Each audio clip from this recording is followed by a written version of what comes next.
Si te gusta estar enterado de las noticias nacionales e internacionales, te invitamos a suscribirte a Noticias 21. Hambruna mundial. Este sería el plan de Putin para ganar la guerra. El historiador Timothy Snyder presagió cuál sería la estrategia de Rusia para vencer a Occidente. Rusia planea matar de hambre a asiáticos y africanos para ganar su guerra en Europa, expresó a través de su cuenta de Twitter el prestigioso historiador Timothy Snyder. El profesor de historia de la Universidad de Yale, especializado en historia de Europa Central, Oriental y el Holocausto nazi, explicó los motivos que lo llevan a creer que se trata de una estrategia diseñada por Vladimir Putin para triunfar en la guerra. Es un nuevo nivel de colonialismo y el último capítulo en la política del hambre.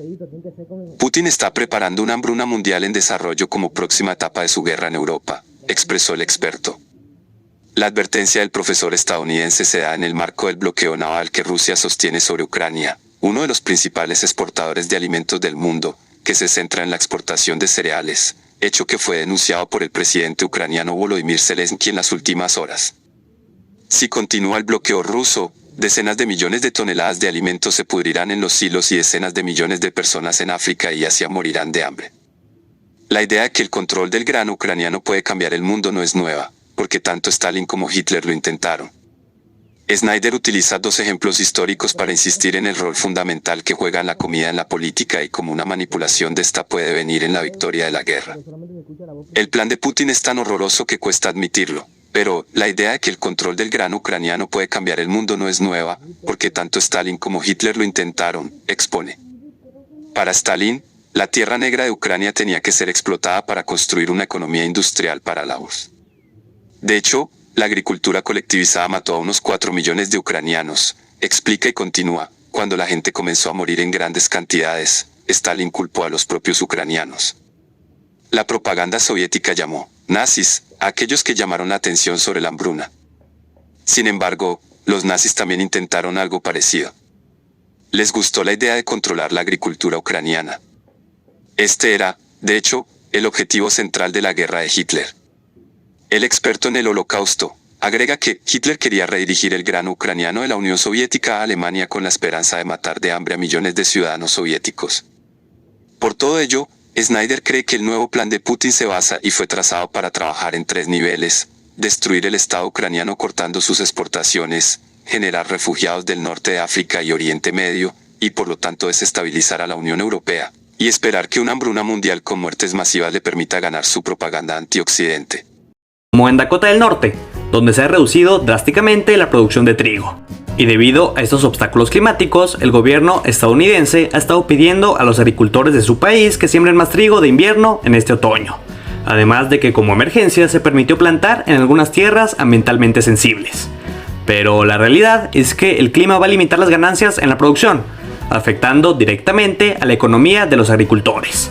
El caso de la India no es muy diferente, ya que al ser el segundo mayor productor de trigo a nivel mundial, cualquier cosa que afecte su producción afecta toda la cadena de suministro.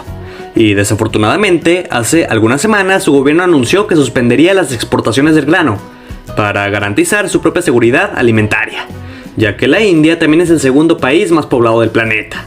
Y ya si hablamos de todos los países en general, si el calentamiento global cruza el umbral de 1.5 grados Celsius en comparación con la temperatura preindustrial de la Tierra, es probable que las consecuencias se conviertan en catastróficas. Si se quiere evitar cruzar el umbral, será necesario tomar medidas inmediatas y drásticas. Sin embargo, la mitigación es solo una parte del desafío. También se necesitarán inversiones a gran escala en el ámbito de la adaptación, con el propósito de proteger a las comunidades vulnerables del calentamiento que ya se produjo. Incluso en el escenario más optimista de mitigación, se espera que el calentamiento global alcance el umbral de 1.5 grados Celsius dentro de los próximos 10 años, y esto ocurrirá antes de que dicha cifra empiece a disminuir. Esto causará cambios en las zonas climáticas, elevación en los niveles del mar y alteraciones en el ciclo del agua, que a su vez aumentarán la frecuencia e intensidad de los fenómenos meteorológicos extremos. Más allá de aumentar los riesgos económicos y sanitarios, es probable que las interrupciones en los suministros de alimentos y agua impulsen agitaciones sociales y políticas, alimentando un círculo vicioso de pobreza, hambre, inestabilidad e incluso conflictos, círculo que estará acompañado por un fuerte aumento en la migración. Uno de los pilares de cualquier agenda de mitigación o adaptación al clima debe ser un sistema alimentario más sostenible, más equitativo y con mayor resiliencia. Pero la realidad es que existen muchísimos obstáculos, especialmente en el caso de países y regiones en los que la tierra es pobre, tiene poco valor agrícola, sus recursos naturales son escasos y las condiciones socioeconómicas son difíciles, ya que estos países son incapaces de sustentar la producción sostenible de suficientes alimentos, para así satisfacer las necesidades nutricionales de la población local. Y de hecho, si bien en los entornos marginales vive menos del 25% de la población mundial, los cuales son aproximadamente 1.700 millones de personas, aquí es donde se concentra el 70% de los pobres del mundo, y la mayoría de los desnutridos. La pobreza y el hambre pueden llevar a que los agricultores usen de manera excesiva los frágiles recursos ambientales, con el fin de garantizar su supervivencia a corto plazo, incluso a costa del agotamiento a largo plazo de sus tierras y del empobrecimiento de sus hogares y comunidades.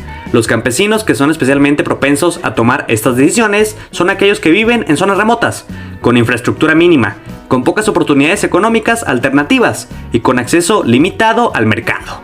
Así que, tomando en cuenta todos estos factores, los países con una cantidad significativa de tierras marginales dependen de las importaciones de alimentos. Y en algunos casos, estas importaciones cubren más del 80% de sus necesidades.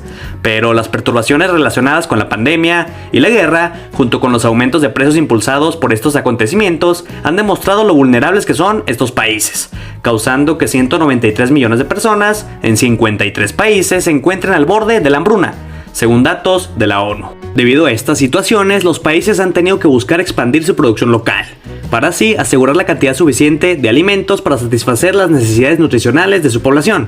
Sin embargo, la sostenibilidad de este modelo no es barata. La producción eficiente dentro de un entorno de limitaciones biofísicas y climáticas requiere que se invierta en costosas tecnologías.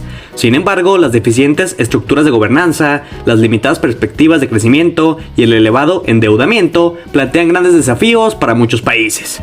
La pandemia ha ejercido una enorme presión sobre los presupuestos públicos y se avecinan para muchos gobiernos crisis de endeudamiento, a medida que vencen los préstamos tomados para hacer frente a la pandemia. Viendo la realidad, no se puede esperar que los países pobres y vulnerables aborden sin ayuda los innumerables desafíos que tienen al frente, desde la contaminación y la pérdida de biodiversidad hasta el hambre y la pobreza. Por lo que, para reforzar la seguridad alimentaria y nutricional a largo plazo, debemos mirar más allá de las soluciones a nivel nacional